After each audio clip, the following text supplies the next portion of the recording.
Hello and welcome to the Choralosophy Podcast, a weekly podcast whose mission is multifaceted. Each week when you tune in, you will find episodes that question best practices, challenge music education dogma, facilitate conversations about touchy topics, demonstrate pedagogies, and conversations where colleagues learn from each other. This is episode 249, 10,000-foot view of choral repertoire with Dennis Shrock. How do we decide what is and what isn't a great work of choral repertoire? Dennis Shrock says, time. Time gets to decide.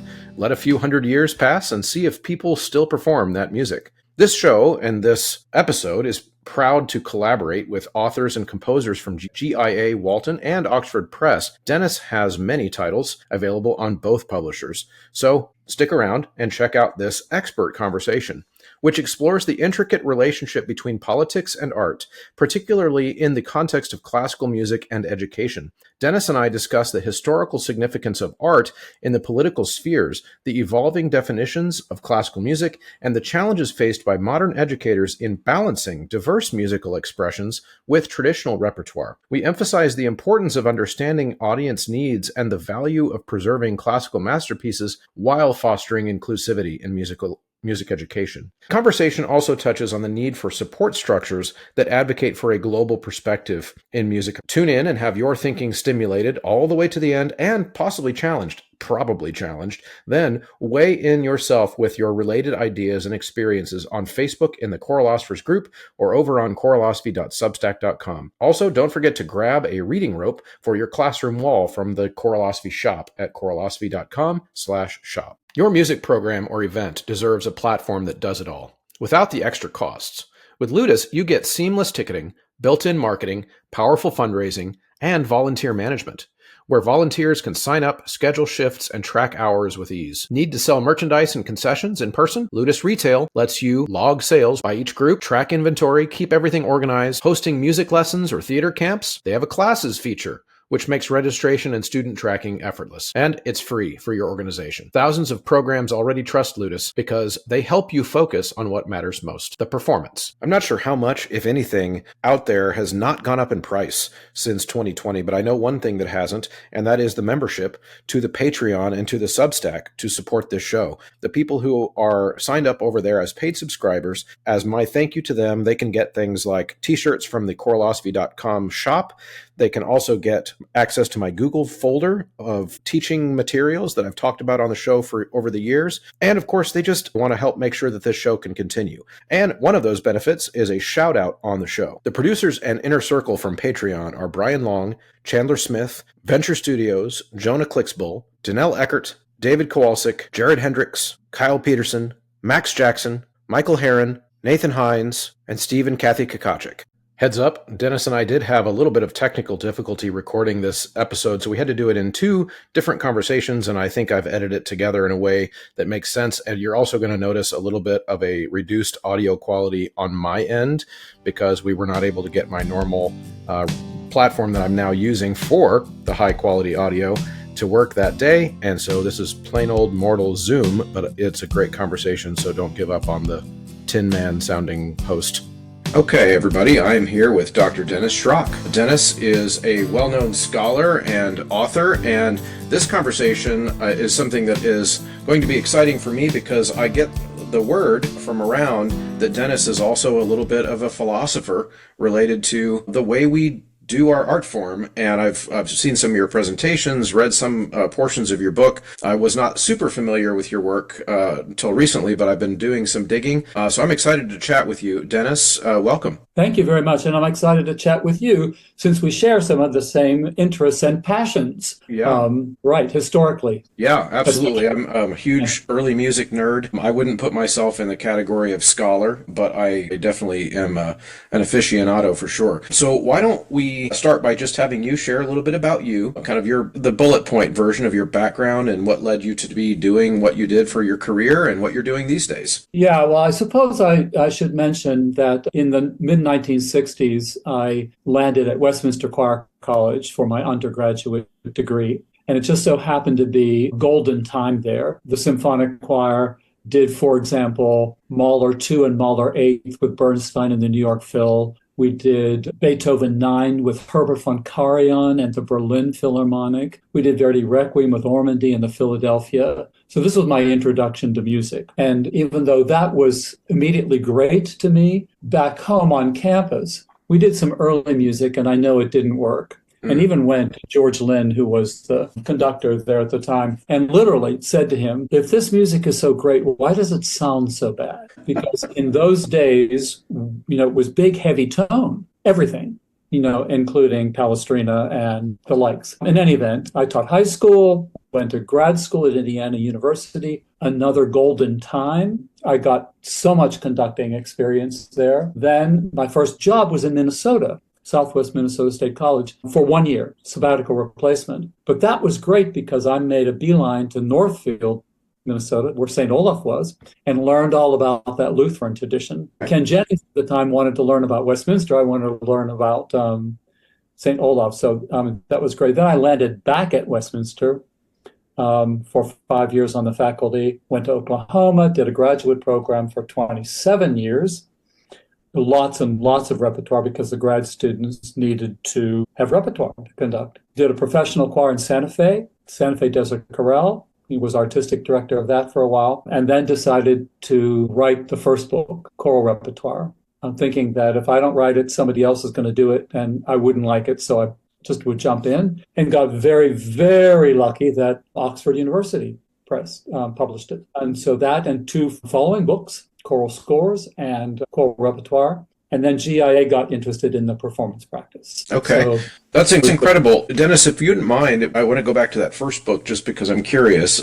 When you were writing the first Choral Repertoire book, what was your goal for it? Was it intended as like a resource for, say, a choral lit class for undergrads? Was it just, was it intended to be a resource for the working professional, all of the above? Who was your Okay. All of the above, including what I called, the choral enthusiast, the person who had heard something on the radio, heard Carmina Burana, For a Requiem, whatever, and wanted to learn a little bit more about it. But the two that you mentioned, a guide for young conductors through the vast amount of repertoire, so something where they could, have a start, and or the practicing conductor, say, wanted to do or Handel oratorio other than Messiah. And so what are they? So here are all of the Handel oratorios. And it's a little bit also like the Daniel orchestral book, in that the scorings are there too, so that the timings and the scorings. So, if you wanted to do it, you would know what you were facing, what you needed to look for. And what were your criteria for what makes it into the book? Obviously, there's too many choral pieces to put everything in there. So how did you sort it out? Yeah, it was just a lifetime of living. I just did it. No one gave me any grief. Oxford was, after they decided, okay, you can write this, or we want you to write this, then they just let me free rein, complete free rein, except that the size of the book. Zan Ryan, who happened to be music editor at the time, kept on telling me, Dennis, 1,000 pages. Do you hear me? We cannot do more than 1,000 pages. Yes, I hear you. But I just did it, and I thought, someone's going to say, well, why not this? Or someone's going to say, well, why'd you put that in? And no one has said anything.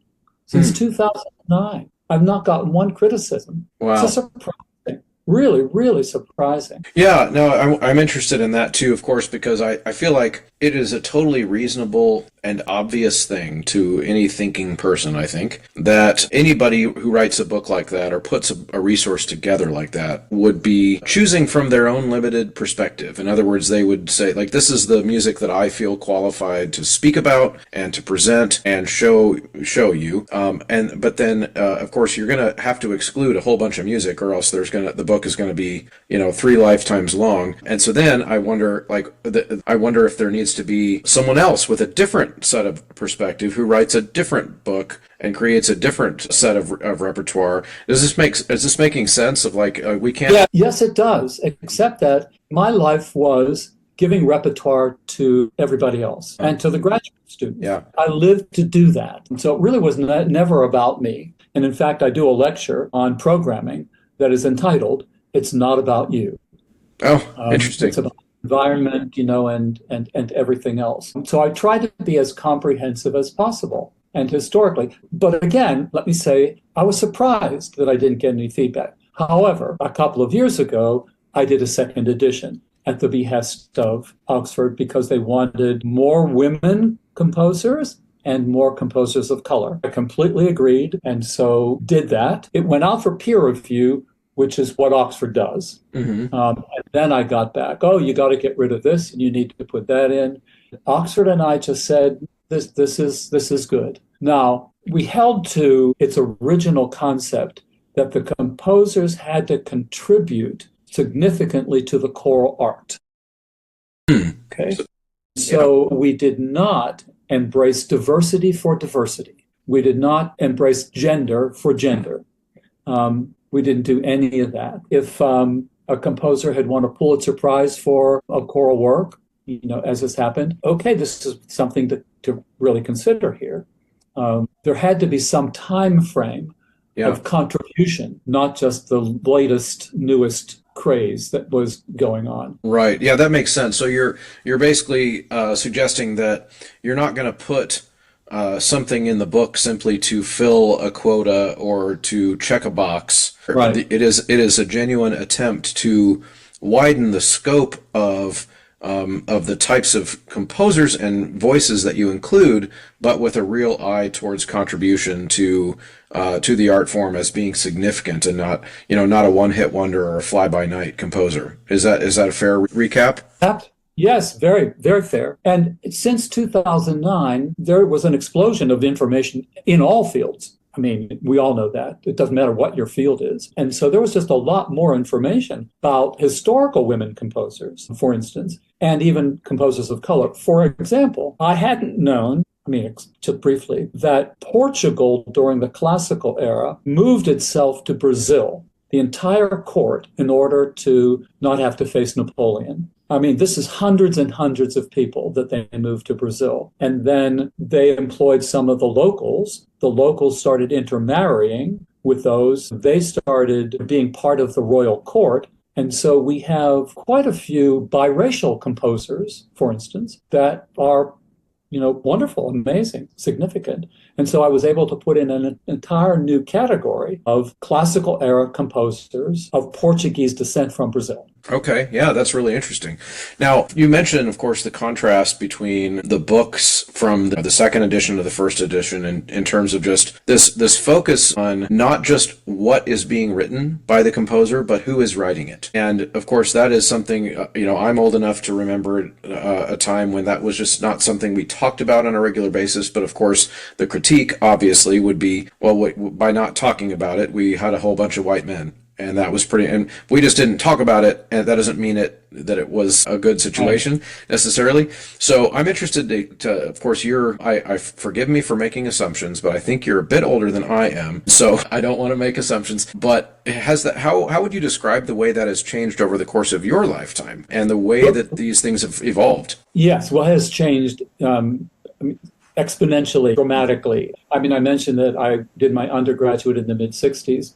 So, you can do the math. Actually, this past December, I turned 80. You're looking spry. Well, thank you very much. But I've lived a long time. And so, back then, you were right. They were old white men. Even the new composers weren't really, really new, avant-garde. In the 1960s, we didn't even know about Scandinavian composers. That came later when Eric Erickson did his recording with the Swedish radio choir. And we in America thought, well, what's all this? This aleatoric, stuff. I have to say there was some exposure to it because in those days, in the mid-'60s, in Princeton, John Cage and Milton Babbitt were on the Princeton campus. So I heard them. I actually went to a concert of Stravinsky's last work, Requiem Canticles, and heard that with Stravinsky conducting. So it's not that it wasn't there, but it was just so much more limited than it has become today. And then there is not the issue that you mentioned, so I'm just going to piggyback on that. We're doing today a lot of music that's not for the music's sake. It's for the sake of diversity. It's for the sake of gender. It's for the sake of inclusion. It's for the sake of that. And there are lots of new texts being written, and these texts are driving the performance of the music regardless of what the quality of the music happens to be. That's so widespread. You go to an ACDA conference, and that's what you hear over and over and over again. And you don't hear any of the historical music at all. Now, pardon me, but I want to make some reference here because we still have popularized across the world a great interest in historic paintings, historic sculpture, historic architecture. And the world is spending billions of dollars restoring these things, like Notre Dame, for instance, upwards of $5 billion. Sistine Chapel, Michelangelo, David, you name it.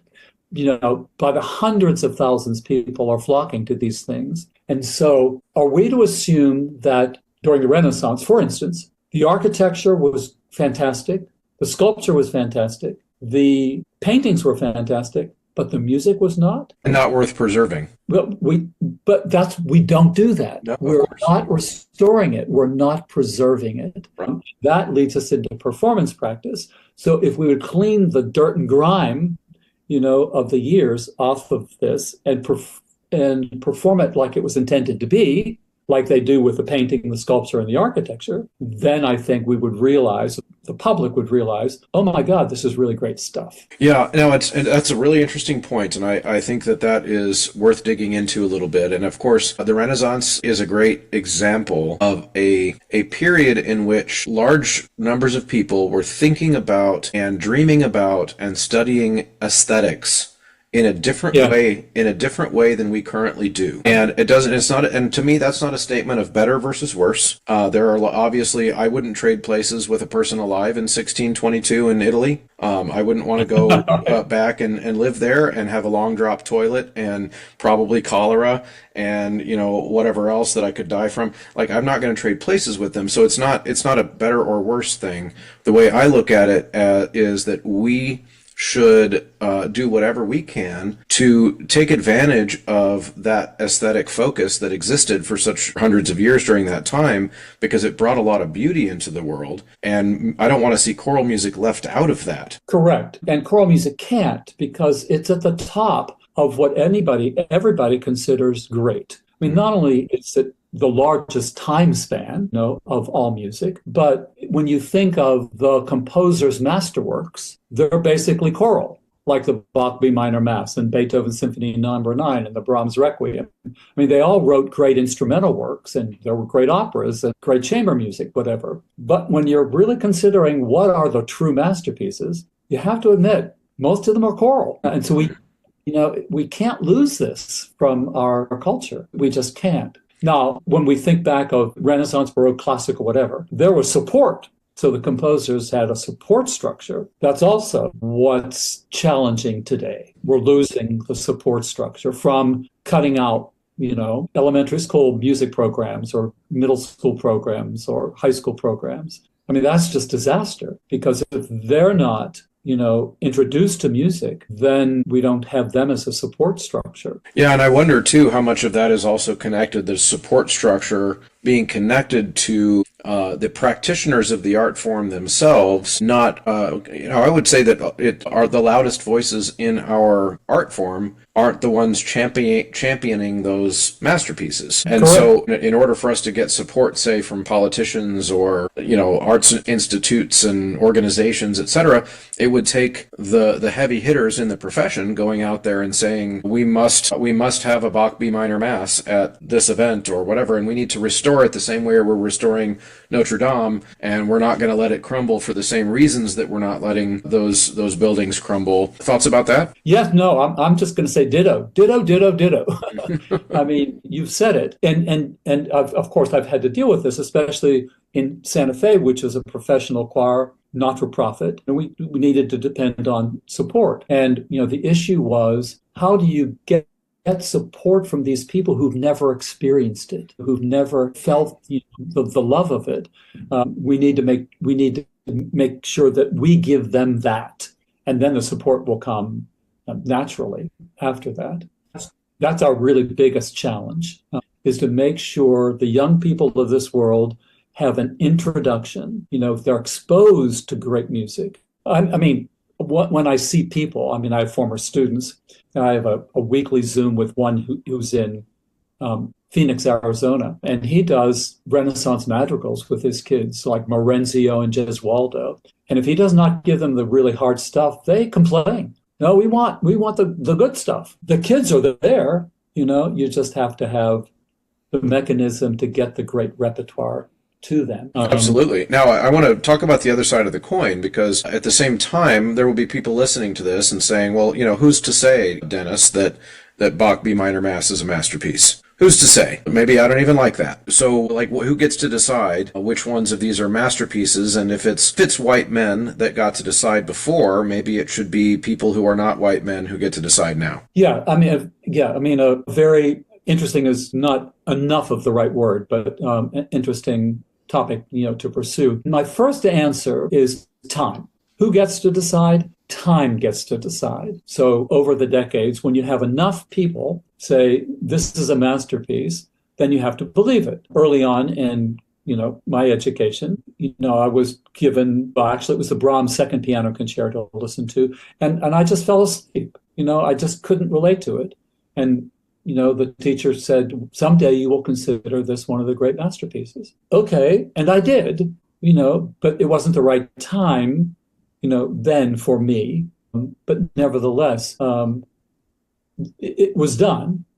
And so I think there is an inherent sense of beauty to the music that anybody and everybody can recognize, like the Sistine Chapel ceiling, like Michelangelo's David. Who's to say that's beautiful? Well, the tens of the thousands of people who go to see it. Yeah, no, absolutely. And of course, this is where the logic of some of this breaks down with the people who make the argument that my devil's advocate argument we're making, which is, I'm going to take your Sistine Chapel argument. People of every shade of the rainbow walk through the Sistine Chapel and appreciate its beauty every day. It is not something for white people. And in fact, for people who understand just basics about history anyway, nobody alive when the Sistine Chapel was being created thought of themselves as white. They were Italian. So that concept is like our modern concept with the goggles that we wear in the United States primarily to look at these things, and we're looking back at history in a way that people alive at that time would not have even understood or even how to. If you looked at a person in the 1500s from Italy and called them white, they would look at their skin or look at themselves and they would have no idea what you're talking about. So that's an interesting wrinkle to this story as well. Yeah, it is. You're right indeed. And even beyond that, they were Roman or they were Florentine or they were Milanese. Yes. Because there really wasn't a unified Italy at the time.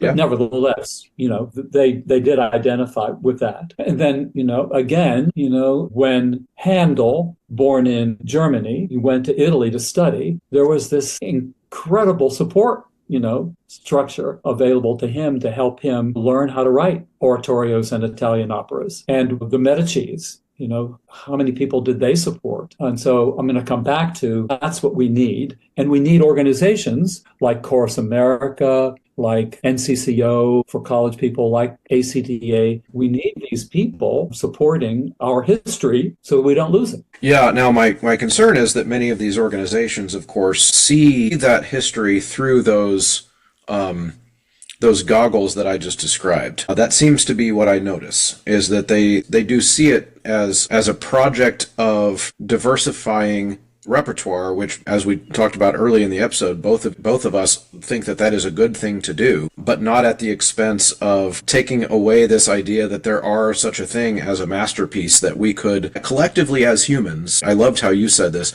over time. If a piece stands the test of a couple hundred years, then let's talk about whether or not it's a masterpiece. And I think we don't need to lose that.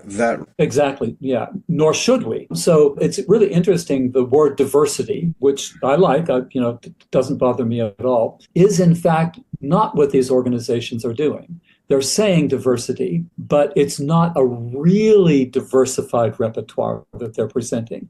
It's actually quite singular. And so it's, in a way, a misnomer. Yeah, because of course it's a diversity of who is writing the music, but not as much diversity of what the music sounds like. are obviously two important things. I think the interesting thing about this conversation, though, too, is that yes, there are lots of things that diversity can mean. It can mean a diversity of cultural backgrounds of the people who have access to the art form. And I've done lots of episodes on this show about this, where in that sense, I am fully on board with the way that the organizations define diversity in a lot of contexts. I also, as a teacher of diverse kids, I want kids from every cultural background in my school to feel like choral music is for them. And that is extremely, extremely important. And so it does matter that those kids see people who look like them writing the music, performing the music. It really does. Like, I remember, 15, 20 years ago, I wouldn't have understood why that was so important. I would have just said something like, well, people are just people and music is just music. Let's just show all the kids the music. But that diversity of representation really does matter. I think what you and I are trying to drill in on, and correct me if I'm wrong, is we're trying to drill in on the idea that we have to have some kind of a transcending standard for what we consider great that doesn't involve skin color, gender, etc. There has to be some kind of musical standard that floats above all of that. Does that make sense? Yes, it absolutely does make sense, and I concur wholeheartedly. And also will say and probably reiterate that we can't forget the historical works. So, they have to be part of the diversity. They're just not forgotten, number one. And number two is we need to restore them according to their original intentions. And to do that will make them popularized because the beauty will shine through, just like it does for all these other things. It's interesting to reflect upon, which most people don't even know today. During I think it was the 80s, but during the end of the 20th century, the Sistine Chapel was closed and cleaned because soot had just discolored it for a long time. And when it reopened, people were shocked. They were absolutely shocked. And there was enough people who said, no, this can't be. Michelangelo didn't use these bright colors. No, this is wrong, because they were not used to it. It did reveal those bright colors. And then since then, now we've known that, this is the way it is. And it's very bright. So that's, my mission in part, is to reveal the bright colors of the historic music. And that's the metaphor, of course, for the importance of studying performance practice. The music was, of course, given a sheen, so to speak, by the way that it was tuned, by the way that the singers were taught to sing within their choirs and in their vocal study, etc., which is a different set of aesthetics than we have today. And if we sing the music with our aesthetics from today, then it no longer matches with the composer's intent. Exactly. And it's also an understanding of notation, because notation has changed. There is, metric accentuation, strongs and weaks and longs and short, that we have no notion of today. There's messa di voce, which was the rage during the end of the Baroque and the classical period.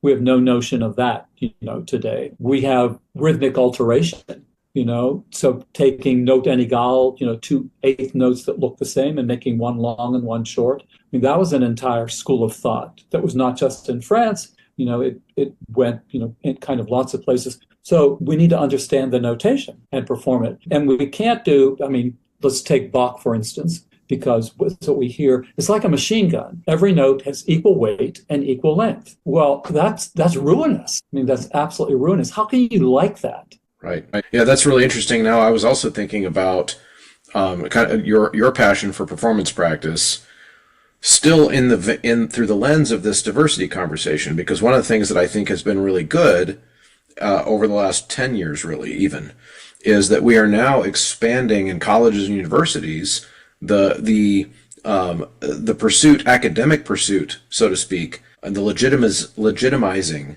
of performance practice study, but for other types of music from other places and other times written by other people. And to me, that is like an extremely positive outcome from this push for diversity. Because to me, that I say this all the time, but just because I say that something is for diversity doesn't make it good. And just because somebody makes an argument about a flaw in a diversity argument doesn't make diversity bad. There is nuance here, and one of those really great outcomes is that we are now letting people get doctoral degrees, for example, in the performance practice of gospel music. That's fantastic. Yeah.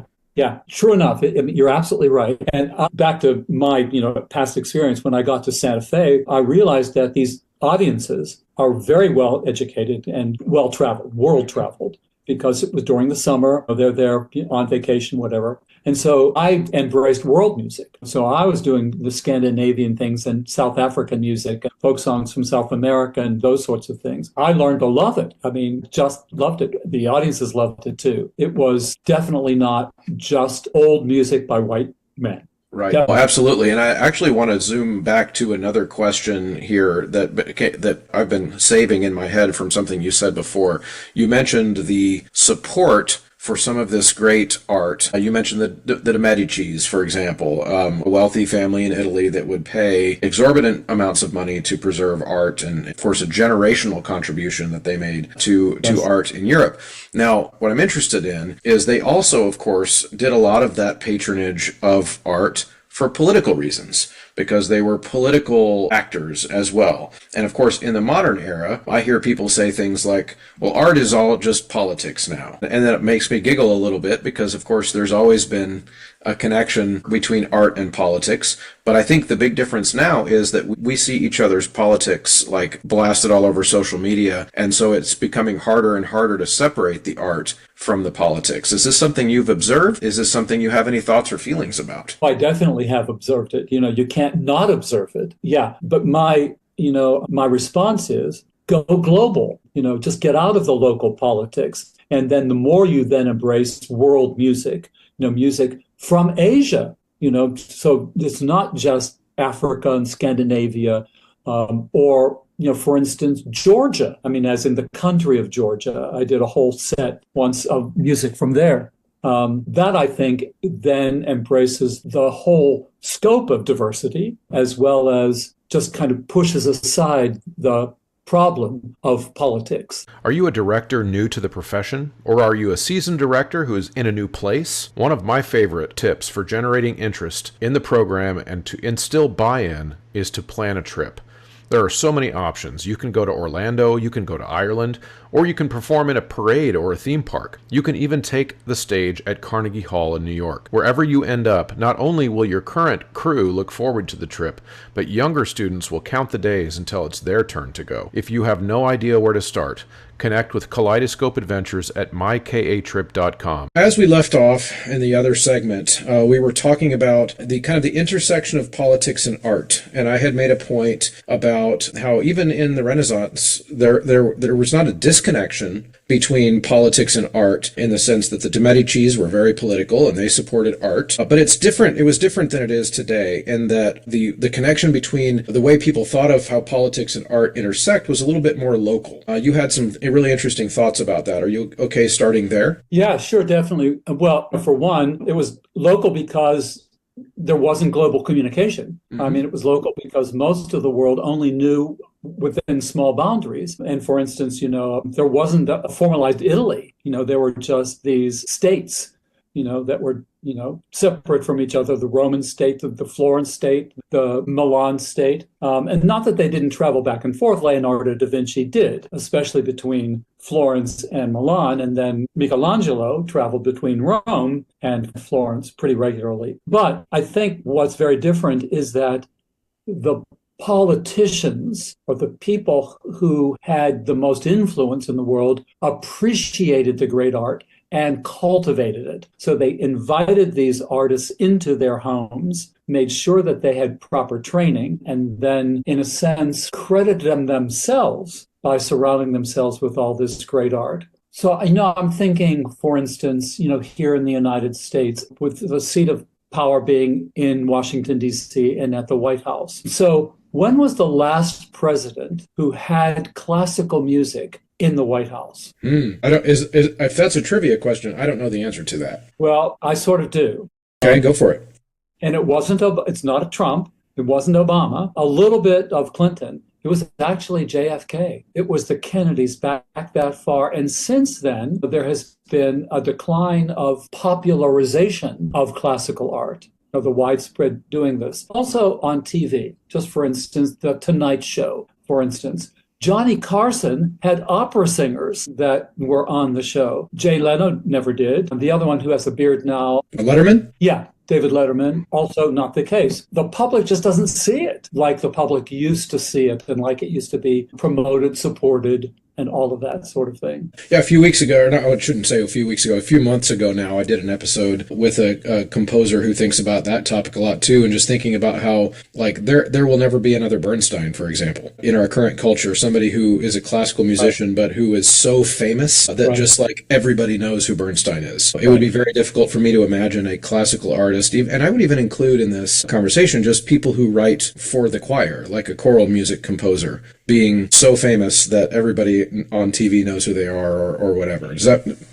I mean, there are just, maybe just one exception, and that is John Williams. Sure. Right. But then again, he doesn't have much presence in classical music. Now, you might say that all the music he wrote is classical in a sense, and I would support that. I am a huge fan of John Williams' music, but he's not the complete musician that Leonard Bernstein was, as in conductor and composer of serious classical music and all that. Yeah. Now, I guess this is something that's not explicitly on my list, but since we're talking about this, I think it's a good topic to throw in there. I know I'm kind of a stickler for pointing out to people when we talk about classical music and whether or not it's declining or increasing or whatever, that we talk about, like, well, what does it even mean to call it classical music? I think that's important because a lot of people mean different things when they use that term. So I want to see how you feel about my definition that I've been using a lot lately. So, for example, there is such a thing as Indian classical music as well in the country of India. But if we say classical music, then a person's not going to automatically lump in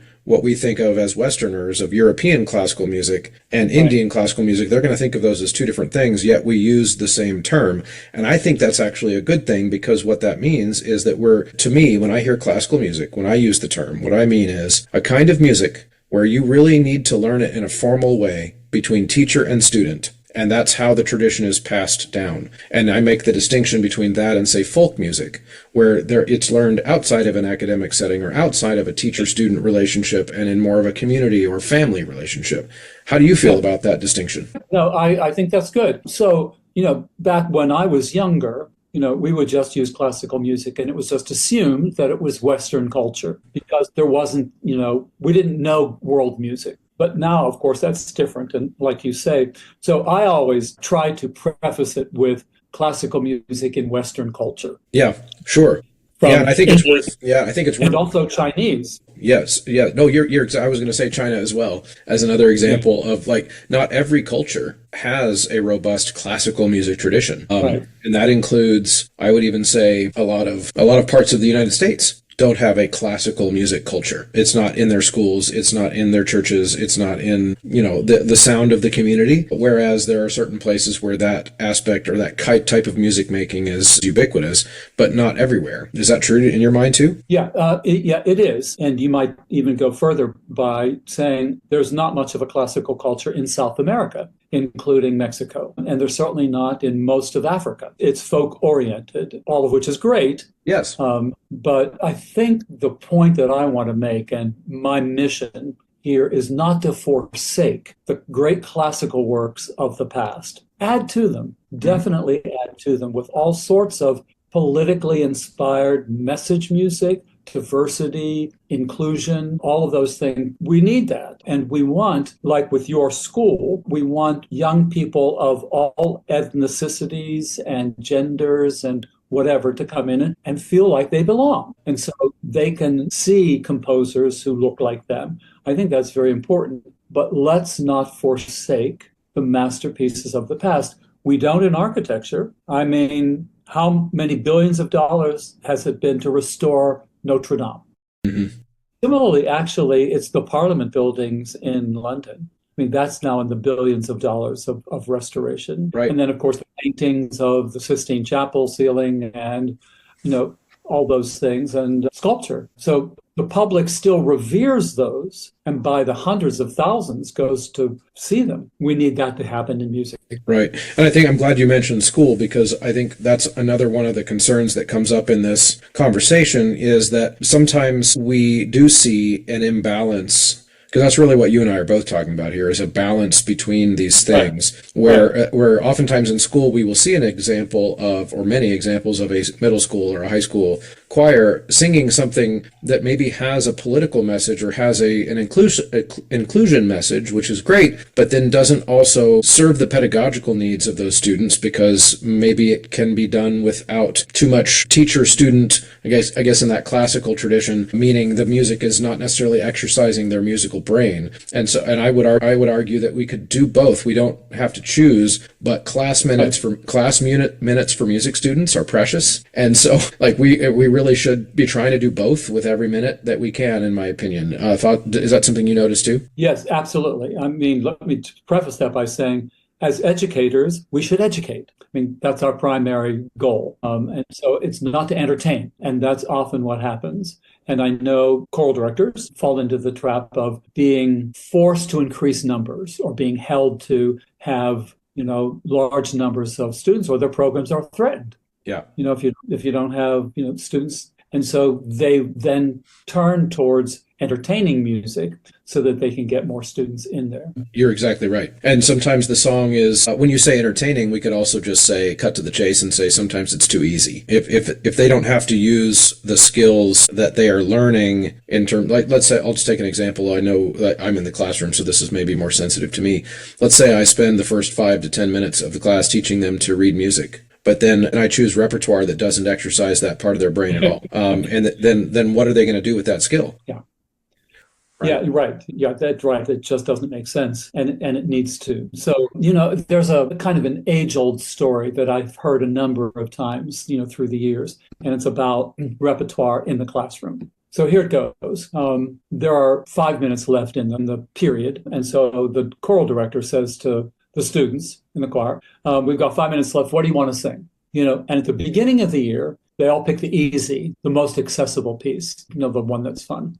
And then the end of the semester or year, the same sort of thing happens. 5 minutes left. Hey, kids, what do you want to hear? Variably, they choose the tough piece that they have had to work to accomplish and that has lasting appeal to them. The accessible piece, the super popular piece, the one that didn't engage their minds, is gone. It's forgotten, and they don't care about it. Yes. Can you talk a little bit more about that? And what are the elements, in your opinion, of a piece of music that would cause a person of any age, really, to have that staying power with that piece? What does it have? Again, this time I'm going to relate it to literature instead of art and architecture and sculpture and all of that. So, much of the great literature that we revere over time, like, for instance, Shakespeare, is not immediately accessible. It only gives us a little bit at first. So we have to come back to it and we get more of it.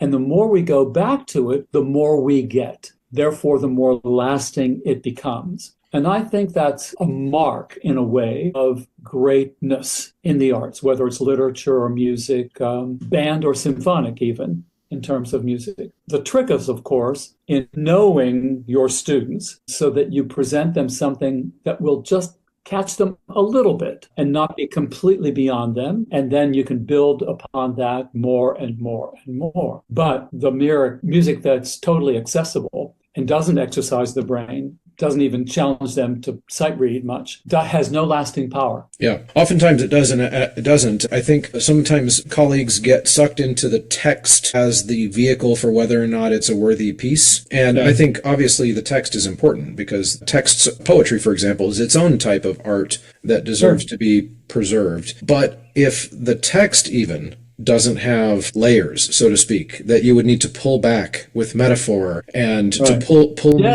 pull meaning out of it, and maybe it's a meaning that you don't get the first time you read it, but maybe on day 10 of the rehearsal you finally understood what that poet meant. That's the stuff that has lasting power, not because it's better or more important, but it's because of the work that the student has to go through to fully understand it. And I think that's true with all classical art forms, not just Western classical. So again, when I use the term classical, I mean all the classical art forms. I taught a unit this last year in my music appreciation class on Indian classical music, and my mind was blown. Like I had never been taught to learn to listen for all the things that are going on in Indian classical music, and I that was only after one semester. Like and that's going to have Yeah, staying power because I had to think so right, hard. right. Yeah, Well, I mean, another term to use is cultivated taste, yeah, so that you oh yeah, cultivate a hmm taste for this over a period of time. And that's true in food, and drink.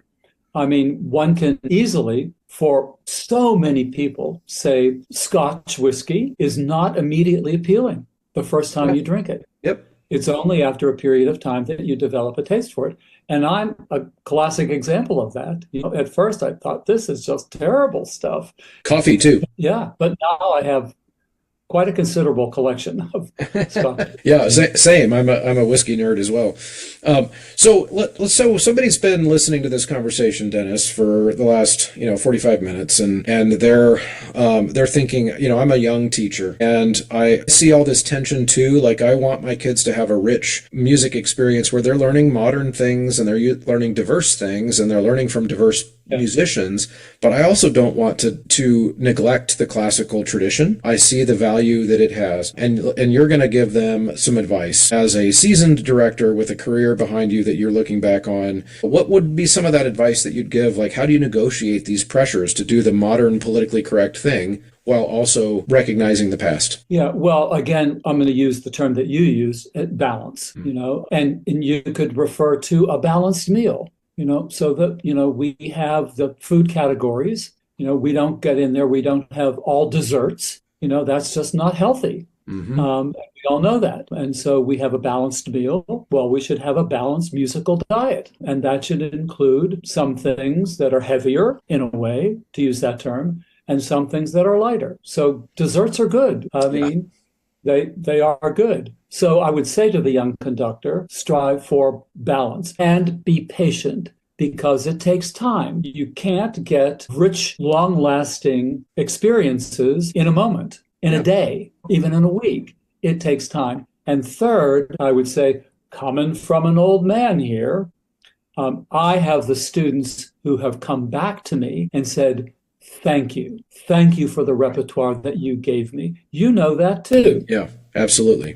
I'm sure. So, to the young conductor, if you want that experience later on in your life, if that's something that's going to be important to you, that you will have made a difference, a transformational difference in young person's life, then give them mind-involving great classical music. Yeah. Now, what are some? Do you have recommendations for resources for that young teacher who doesn't maybe know where to find it, or maybe examples of choirs that do both, so to speak, really well, the modern and the traditional? Yeah, I mean, that's tough because, immediately someone wants to turn to YouTube. The thing is, everything is on YouTube. Yeah. I mean, just absolutely everything. So, I would say look in this choral repertoire book that this Dennis Shrock wrote.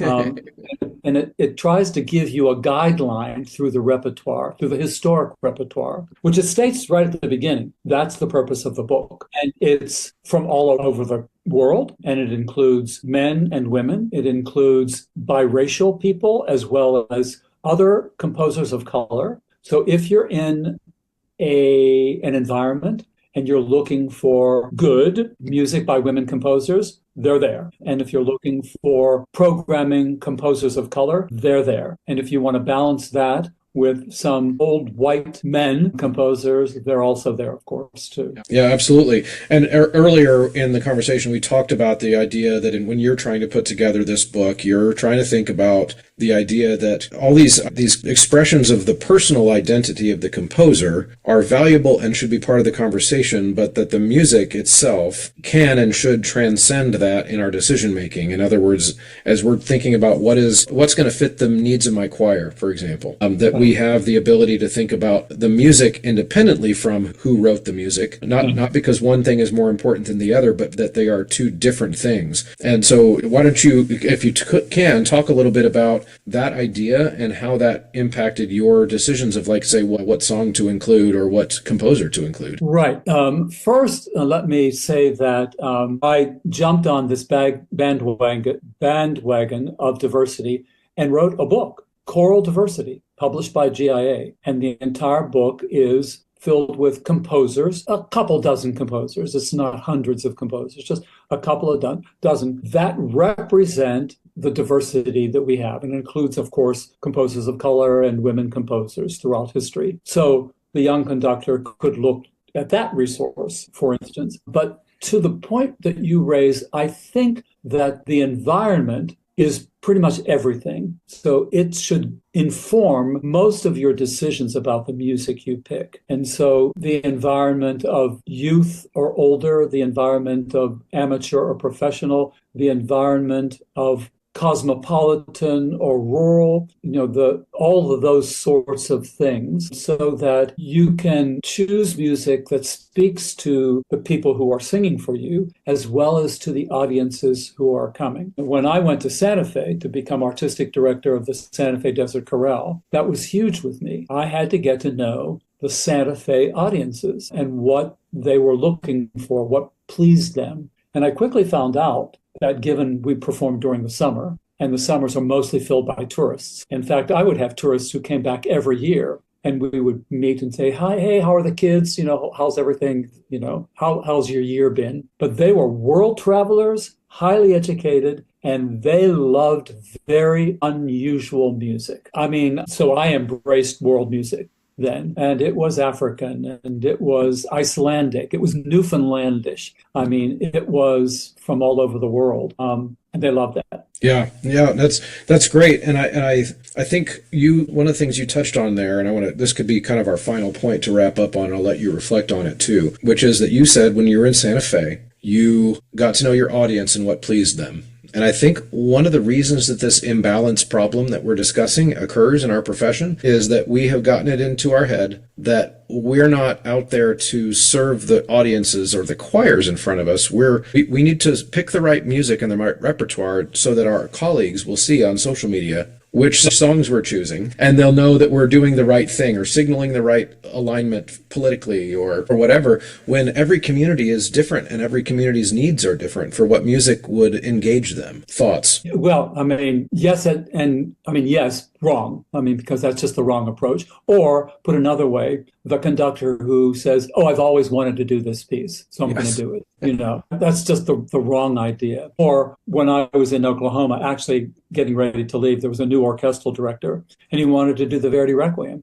And his thing was, it's the right time for me. That's what he said. It's the right time for me. Yeah. And I thought, well, it's a good thing I'm on my way out. So no, it should all be all about what is good for, again, your environment. And that includes the singers and the audience. Yeah, absolutely. Thank you so much for spending some time with me. And of course, on the way out, let's make sure people know at DennisShrock.com. What can people find? Well, they can find where I've been, the workshops that I've done, obviously my resume, but they can most especially find the books that I've written, the 4 with Oxford University Press and the 10 actually now with GIA, which includes 3 on performance practice, Renaissance, Baroque, and Classical era, complete with lots of primary sources, and then a range of other things. And if they're there, especially with the GIA, and something appeals to them, all they need to do is click on it. It takes them immediately to the GIA website,